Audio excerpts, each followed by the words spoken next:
waxaan imika ka hadlayaa waa xaruntii xisbiga wadani nasiib daro saaka waa berigii xarunta waxa qabsaday ciidan shaqaali ka shaqeynayay kuwii masaxayay iyo kuwii xafiiska joogay waa laga dareeriyay imika si nabad ah ayaanu ku nimi xafiiska inkastoo rasaas fara badan waxaan u sheegayaa shacbiga reer Somaliland in xisbiga wadani iyo xisbiyada kaleba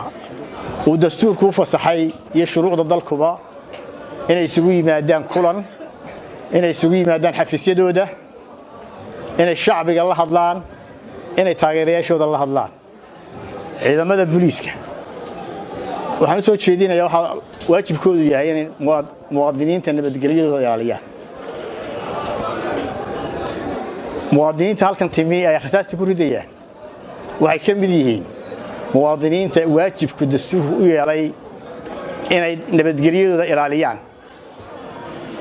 waxaanu kala shaqayn doonaa nabadda waxaanu xaq u leenahay xisbi siyaasi ah oo ajenda siyaasi leh oo dalkan horumarkiisa iyo nabadiisaba ka shaqaynayaanu nahay marka taageerayaasheeda inaanu gaarsiino ahdaafta xisbigaanu xaq u leenahay inaanu u warranaanu xaq u leenahay waxaan u sheegayaa dhammaan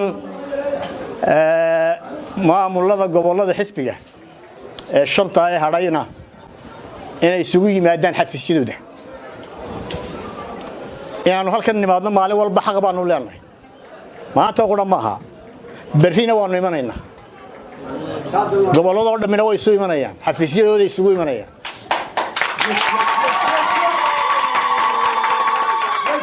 Somaliland ha noolaato dictatorku ha dhaco dictator yeeli mayno sharciga lagu tutay yeeli mayno doorasho la'aan yeeli mayno xorriyadaynu ku dagaalamayna u dhimanaynaa salaamu calaykum wa rahmatullahi wa barakaatuh